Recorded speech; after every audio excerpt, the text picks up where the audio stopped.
Olá, seja muito bem-vindo à nossa Escola Bíblica, nosso cantinho em que nos encontramos para juntos desfrutarmos da Palavra de Deus, conhecer mais da vontade dele para a nossa vida e para podermos estudar profundamente os conselhos que Deus tem para nós. Ao longo dos últimos programas temos tido a oportunidade de estudar e aprofundar mais sobre o livro de Deuteronómios. E hoje temos o Manuel Cordeiro para nos acompanhar neste estudo. Muito bem-vindo.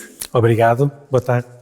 Com a ajuda, então, do Manuel, vamos hoje poder ver e aprofundar mais sobre este livro fantástico, o qual temos aprendido tantas e tantas coisas. Se quer saber aquilo que já vimos, já estudámos anteriormente, pode fazê-lo através das redes sociais da Novo Tempo, da RCS. Lá vai encontrar os outros estudos sobre este tema. Teremos muito gosto em que possa fazer parte da nossa família que se reúne para juntos fazer então este estudo e este aprofundamento. Quero pedir então ao Manuel que nos possa fazer um resumo daquilo que vamos falar e vamos ver hoje. Ora, a parte extraordinária que nós temos para ver hoje está baseada no fundo em Deuteronómio 6, mas vamos andar um pouquinho com alguns capítulos à frente, uns capítulos atrás e outros textos da Bíblia, como é óbvio, porque para estudarmos a Bíblia nunca ficamos só no mesmo sítio. E no fundo vamos ou aprofundar para quem já conhece, ou perceber porque é que nós nos podemos apaixonar por Deus, porque é que o podemos amar, porque é que o devemos amar e porque é que o devemos temer. E é qualquer coisa de extraordinário, porque se calhar no final desta lição podemos encarar Deus como um amigo e não um Deus tirano, estranho, ausente, longínquo, etc. Vamos então fazer isso, porque já nos deste assim um vislumbre daquilo que vamos ver e através desse vislumbre eu fiquei com vontade de ver-me mais e acredito que lá em casa também. Vamos começar como sempre com a Bíblia, porque o nosso objetivo é estudar a Bíblia. Vamos abrir a Bíblia em Deuteronómios, no capítulo 6 e no versículo 5. Então, no livro de Deuteronómios, no capítulo 6 e no versículo 5, vamos encontrar então o seguinte texto. Então, Deuteronómios 6, 5 diz: Amarás, pois, o Senhor teu Deus de todo o teu coração, de toda a tua alma e de toda a tua força. Manuel, como é que é possível nós conseguirmos amar assim a Deus? Como é que podemos amar alguém que nós não vemos? Como é que podemos saber que é possível amar Deus? Olha, enquanto eu vinha para aqui, depois de preparar este tema, vinha a pensar como é que é possível ter uma imagem humana que represente Deus, que nunca é possível. Mas pensando em algo que todos nós gostamos desde pequeninos e que vemos as imagens de super-heróis, alguém de nós que possa ter sido resgatado na praia pelo nadador Salvador, na rua por um profissional de saúde que ia a passar, depois que isto aconteça, se calhar uma pessoa com que nós cruzávamos diariamente, mas que nos era indiferente, nós passamos a ter um carinho especial, um desejo de conhecer, se calhar de conhecer o seu currículo, as suas capacidades, etc. E aqui, quando nós estamos perante esta afirmação de Moisés ao povo de Israel, que estava quase a entrar na terra prometida, a fazer a travessia do rio para o outro lado, depois de 40 anos no deserto, Moisés inicia este discurso dando quase uma aparente ordem, mas que na realidade não é. Quando nós vamos ler com atenção, é uma lembrança. Grande parte deste povo tinha nascido no deserto, eram descendentes, e os seus pais, que tinham vivido experiências espetaculares do passado, acabaram um por um de ir terminando a sua vida ali no deserto por causa da sua rebeldia, por causa da sua escolha, quando desconfiaram da afirmação de Josué e Caleb sobre a confiança que tinham em possuir a terra no momento em que Deus tinha preparado para eles. Então é uma lembrança. Lembrar o que é que Deus já tinha feito pelos seus pais para que eles neste momento já fossem livres e que a partir daqui pudessem conhecer. Mas Deus faz isto de uma forma extraordinária para demonstrar àquelas pessoas que aquilo que vocês conhecem da realidade destes 40 anos ainda não é nada. Eu tenho mais para vos mostrar. Isto é quase, e não levem a mal esta comparação que eu vou dar, é quase se nós estivermos numa sessão em que alguém está a demonstrar as suas capacidades e nós já achamos que já vimos, já chegámos ao máximo do que podia acontecer, aquele técnico que pode ser de matemática, de equilibrismo, de outra coisa qualquer, esperem, eu ainda tenho qualquer coisa mais extraordinária para mostrar. Eu ainda consigo subir a parada um pouquinho mais. E é que isto não se trata de um espetáculo que nos é indiferente. Nós, ao longo deste estudo, ao longo deste texto bíblico, nós vamos perceber que é algo que está muito ligado a cada um de nós e que nós podemos ter uma repercussão daquela história que aconteceu com outros há uns milhares de anos atrás. Afinal de contas, isso acontece hoje também ainda, neste momento. Mas há um assunto, é uma coisa que é difícil compreender. Como é que nós podemos amar todo o nosso coração, todo o nosso ser, com todas as nossas capacidades? Como é que nós podemos colocar-nos completamente num amor assim? Olha, Rita, voltamos ao exemplo humano, que por muito falho que seja, eu tinha uma colega que ela era uma profunda apaixonada pela Hello Kitty. E mesmo quando tu chegavas ao carro dela, tinhas na almofadinha do cinto de segurança a cobertura do volante, a manete das mudanças com símbolo Hello Kitty.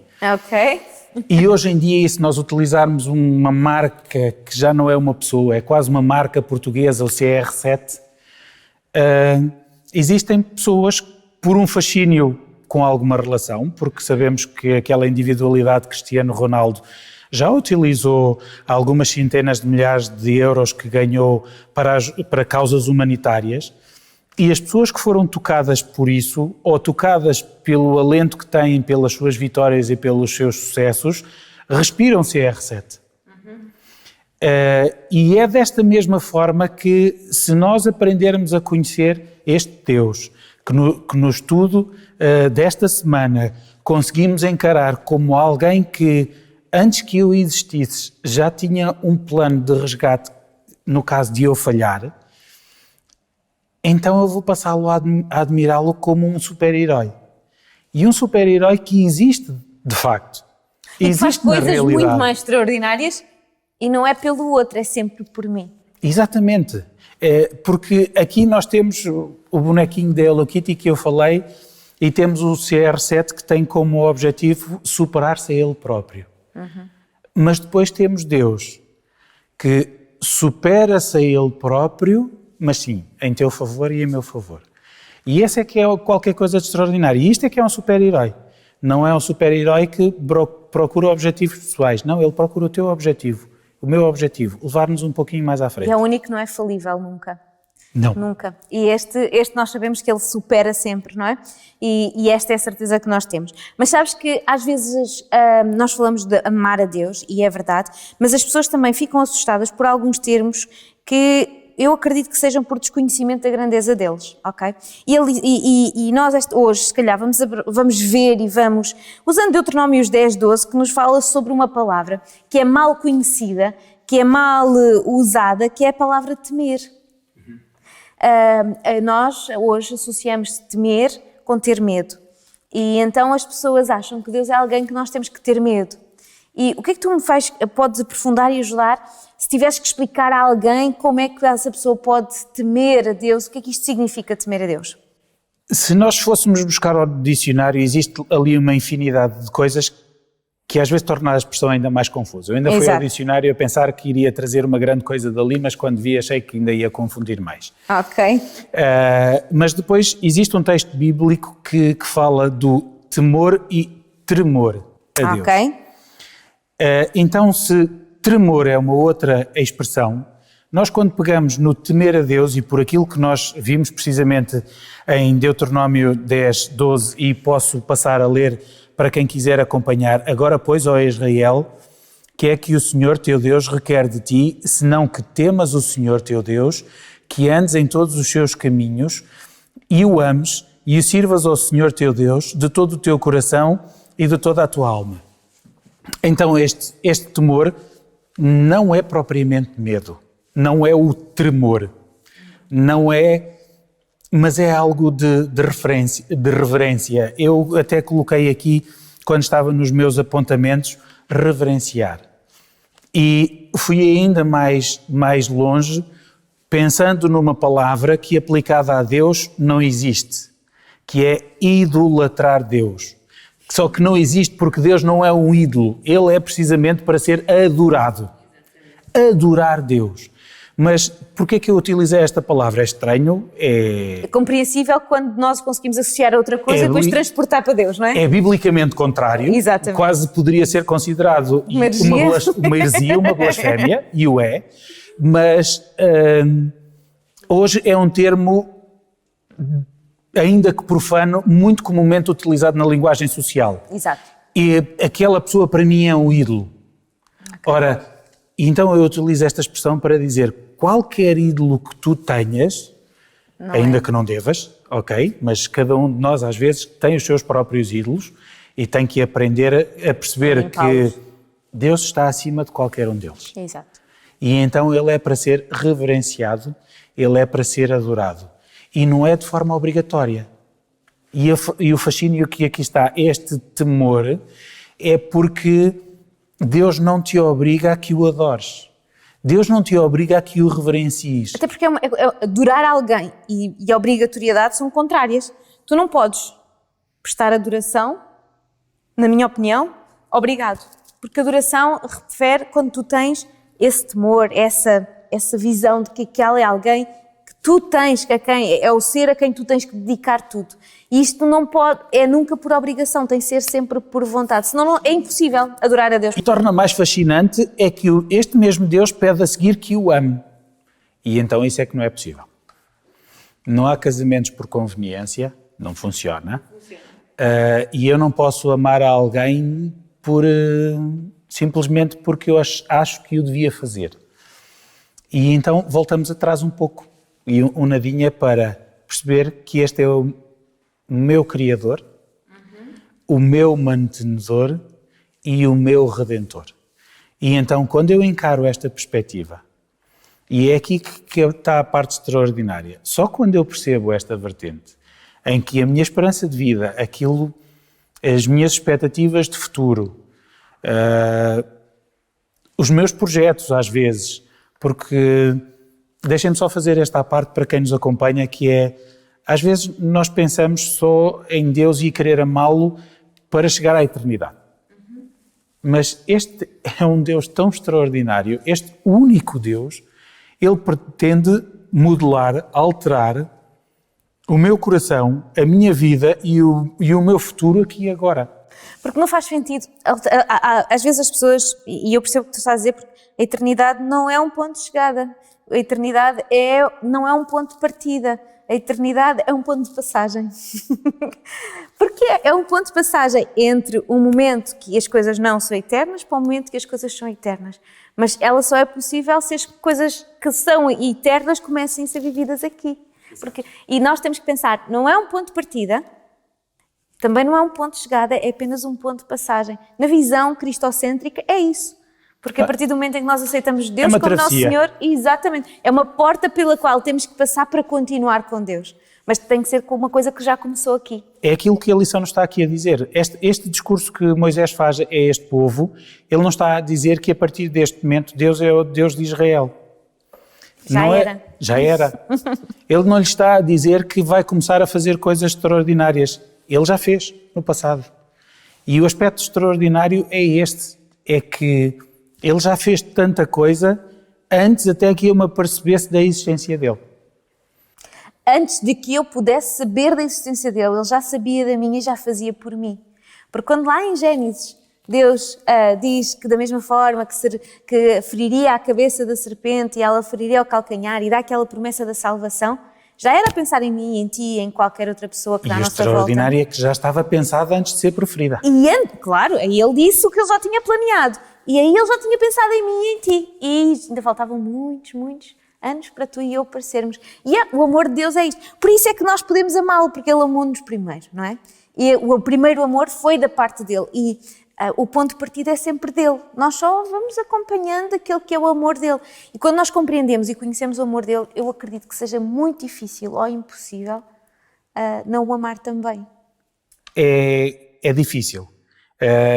Só que o estranho que existe em grande parte das comunidades cristãs, independentemente da denominação que a pessoa professa, é este extraordinário. É que assim que eu sei 2 ou 3 coisas de Deus, eu acho que já o conheço. Exato.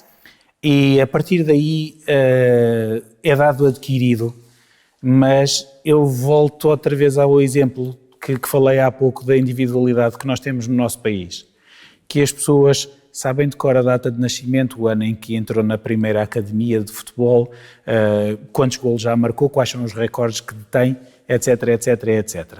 E a pergunta que eu faço, não à Rita, porque eu já sei o que a Rita sabe acerca destas coisas, porque nós já falámos várias vezes acerca do assunto, é, para cada um de vocês que nos acompanha, a pergunta que eu faço é, face à pessoa, à individualidade humana, que vocês sabem, o currículo, o portfólio, tudo por aí fora, comparativamente a Deus, o que é que sabe? E este é o desafio que eu coloco para cada um de nós que está a acompanhar. Sabe a data de nascimento? Que não é 25 de dezembro, da parte de Jesus.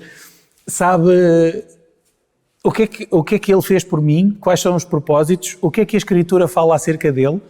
E hoje aquilo que nós estamos aqui é a abordar um pouquinho de onde começou o amor dele por nós, de forma tão extraordinária, os planos que ele fez, como a Rita estava a fazer a referência antes, os planos que ele fez antes até de conceber a raça humana e a forma como ele constantemente, e isso é o extraordinário que nós podemos ver de ponta a ponta na Bíblia, é que sempre que aquele povo remanescente se desvia, temos um Deus amoroso que tenta ir buscar e chamar a atenção para voltar para o seu aprisco, para as suas bênçãos, para o seu cuidado. E o povo tenta se desviar novamente e ele diz, olha, mas se calhar e para seres abençoado e para teres aquelas promessas, é preciso que faças desta maneira. E ele aqui está precisamente num ponto em que o povo não estava desviado, mas estava a prevenir para que não se desviasse futuramente. Porque é isso mesmo. Às vezes nós achamos que sabemos, conhecemos, mas se nós formos ver, o que nós sabemos é 0,0001. E mesmo assim, se já tivéssemos lido a Bíblia toda 200 mil vezes, e mesmo assim íamos saber muito pouco, porque o ter o conhecimento é diferente do relacionamento. E sabes que neste ponto eu tenho uma experiência que eu gostei muito de ouvir. Era uma filha que foi ter com o pai e disse, eu não quero mais estar casada com o meu marido, ele é um chato, eu já não gosto dele. E o pai disse-lhe assim, eu tenho aqui umas gotinhas de veneno que tu vais pôr na comida dele todos os dias ao pequeno almoço. Mas até lá, para que ninguém desconfie de ti, tu vais a ter que ser muito simpática com ele, todos os dias tu vais ter que te dar bem com ele e todos os dias tu vais ter que amá-lo muito até que as gotinhas façam efeito. Então a filha vai-lhe pondo as gotinhas e vai fazendo isso tudo e passado um mês ela vai ter com o pai a chorar e diz, pai, eu não quero que nada aconteça, o que é que eu faço agora? Porque eu não quero mais que o meu marido morra, não quero mais que isso aconteça, não quero. E o pai disse, eu só te dei água, mas ele mudou tanto. Não, quem mudou foste tu. E isto é o que acontece connosco. Porque nós entramos numa rotina que às vezes já não é uma relação. Então perdemos o contacto com Deus. E acontecia isso com o povo de Israel. Entravam nas rotinas e elas deixavam de fazer sentido porque já não era uma relação. E a lição vai-nos falar um bocadinho disto, noutro sentido, que tem a ver com o amar e guardar os mandamentos. E o amar não é a mesma coisa que guardar os mandamentos e guardar os mandamentos não é a mesma coisa que amar. E é as duas juntas que fazem a relação que nós devemos ter com Deus. Eu gostava que pudesse ajudar-nos a compreender o que é que existe, o que é importante para que estas duas coisas sejam mantidas e possam fazer parte deste relacionamento de amar a Deus como Deus nos ama. Tu começaste no exemplo que a própria Bíblia utiliza acerca do casamento e do relacionamento. Uhum.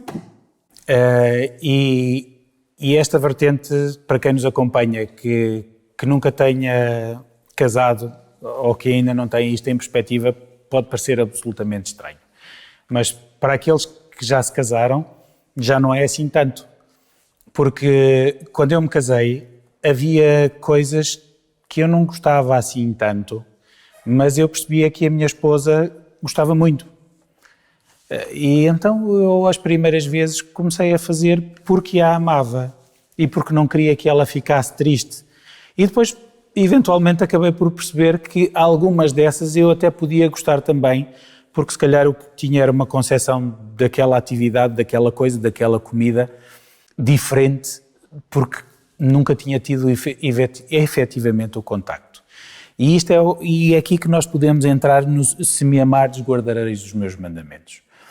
Porque os mandamentos, se nós os virmos não como ordenanças, mas como a representação do caráter de Deus, os mandamentos passam a ser formas de nós nos relacionarmos com Deus. Cada vez que eu cumpro um mandamento, eu estou próximo de Deus. E se eu quero estar próximo de Deus, então não vai ser tão difícil assim obedecer a estes mandamentos. Porque eu não quero que aquela pessoa que me ama tão profundamente fique triste. E não só, eu compreendo isso e eu tenho uma perspectiva, para além deste amor, de fazer por amor, é também fazer porque é assim. Aquele que me criou, que fez, não é? A minha máquina, a gente põe numa máquina. O homem que criou a máquina de lavar que lá está em casa. Se ele me diz que eu tenho que pôr um líquido lá dentro e pô-lo em cima da tampa só não funciona, porque ele criou a máquina, ele está-me a dizer aquilo porque é que eu lavo a roupa de maneira que ela possa ficar limpa, não é? E que a máquina dure. E que a máquina dure e que tudo funcione. Deus criou-me. E Deus quer que eu viva em abundância. E eu quero viver pela eternidade. Quero viver em abundância como Ele quer. Exato. E Ele que me criou a mim diz que para eu viver em abundância, estas são as melhores formas de eu viver. Mas essa é a questão espetacular que a gente só descobre depois. Percebes? Era precisamente a forma como tu introduzes esta questão é espetacular porque é assim, quando eu tenho as primeiras evidências do amor de Deus, mas eu ainda não o conheço bem, e se calhar até faço algumas coisas para que Deus não fique triste.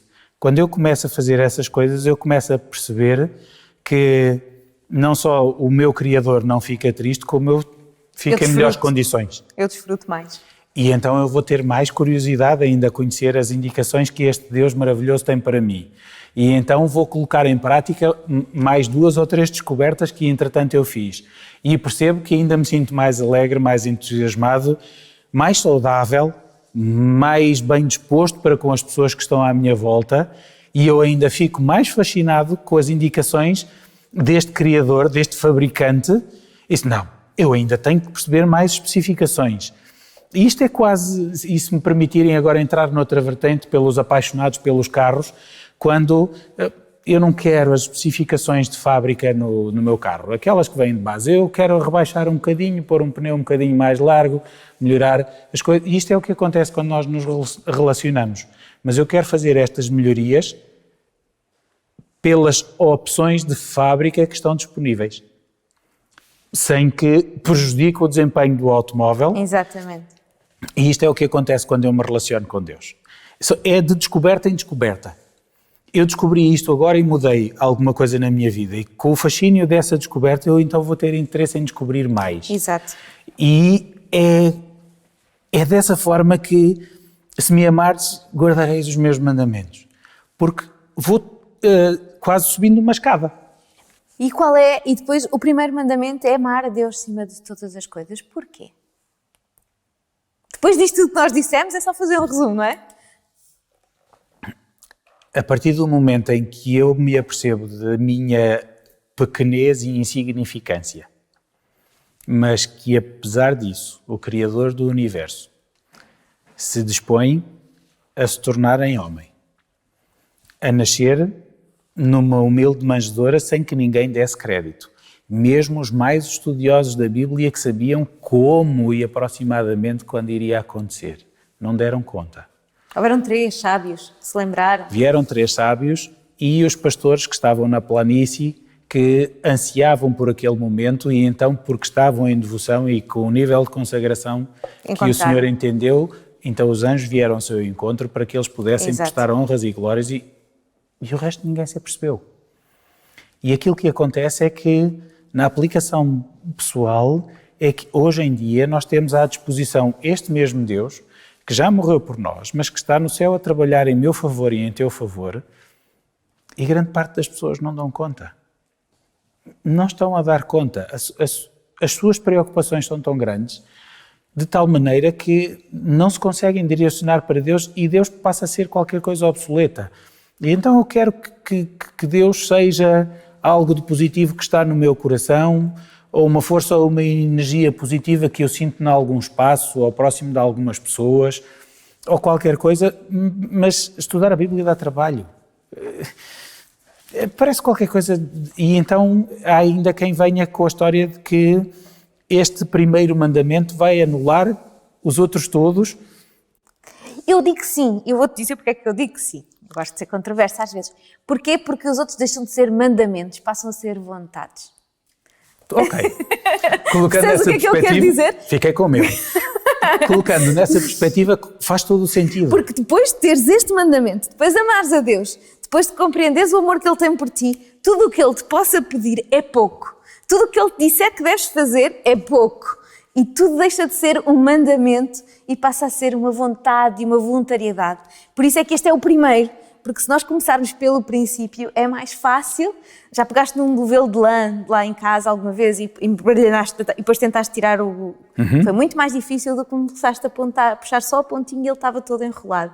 Os mandamentos é a mesma coisa. Se nós começarmos por este, todos os outros eles vêm direitinhos depois. Porque é tão bom. Quando nós temos esta perspectiva de amor, eu acho que o resto vem assim bem natural e deixa de ser um mandamento. Se há anulação possível, é só neste sentido, na minha opinião. E essa é uma vertente fantástica.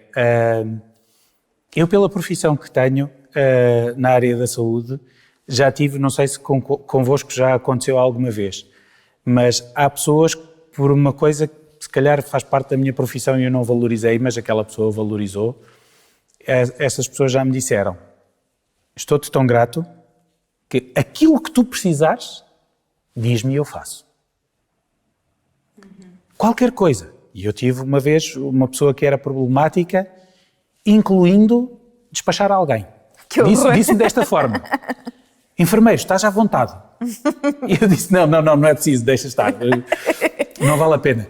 Mas não é desta perspectiva negativa, mas é positiva, quando eu me sinto grato por aquilo que Deus fez por mim, então eu venho aos pés da cruz, entendendo o sacrifício que Ele fez por mim, e Ele diz: eu estou aqui. Aquilo que tu precisares, diz que eu faço. E então sim, aquelas ordenanças, aqueles mandamentos, passam a ser os requisitos mínimos que eu quero cumprir para conseguir estar ali bem próximo de Jesus e agradecer-lhe pelo facto de Ele me ter salvo. E contagiar quem está ao meu lado, porque se eu estou salvo, eu quero que os meus amigos se possam salvar também. Exatamente. E aqueles que ainda não são amigos, por Jesus se tornem meus amigos. Exato. Uma última frase, aquela que tu dirias para resumir tudo aquilo que nós vimos, para que lá em casa, depois desta panóplia de ideias que demos em cerca de meia hora, que elas possam ficar reduzidas a um pensamento. Olha, o pensamento, eu volto à parte inicial do Deuteronómio, e amar a Deus é respirar Deus. E eu volto a ler, nós lemos o capítulo 6, versículo 5, e eu peço-vos que acompanhem a leitura nos versículos 6 e 7. Que é qualquer coisa de extraordinário, que é: e estas palavras que hoje te ordeno estarão no teu coração, e as ensinarás a teus filhos, e delas falarás sentado em tua casa, e andando pelo caminho, e ao deitar-te e ao levantar-te. Quando Deus coloca uma impressão tão forte no meu coração e eu sinto que Ele fez um sacrifício incomensurável por mim e que não há um valor que eu possa definir para esse preço, então, quando eu respiro Deus, assim como eu inspiro e expiro, ao levantar, ao sentar, ao alimentar, ao estar com os meus filhos, ao estar com os meus amigos, eles vão perceber que a minha vida é influenciada por este Deus de amor espetacular. E aí sim, acaba por existir um contágio, ou na expiração sentir o bálsamo ou o perfume de alguém que já entregou o seu coração a Jesus. Muito obrigada por nos trazeres este tema, muito obrigada por nos ajudares com coisas tão simples, mas tão profundas, a compreender melhor aquilo que Deus nos quis deixar em Deuteronómios. Contamos com a tua ajuda mais vezes para nos acompanhar neste momento. Ok, disponível. Obrigado também pelo convite. Obrigada a ti. Assim que está aí em casa, muito obrigada por ter feito parte deste programa, por nos ter acompanhado. Queremos continuar a contar consigo, queremos continuar a fazer parte deste grupo de amigos que se senta de Bíblia na mão para aprofundar aquilo que Deus nos tem a dar e ensinar, para que a nossa relação com Ele seja cada dia melhor. Agradeço a sua presença, quero voltar a encontrá-lo já no próximo programa. Até já.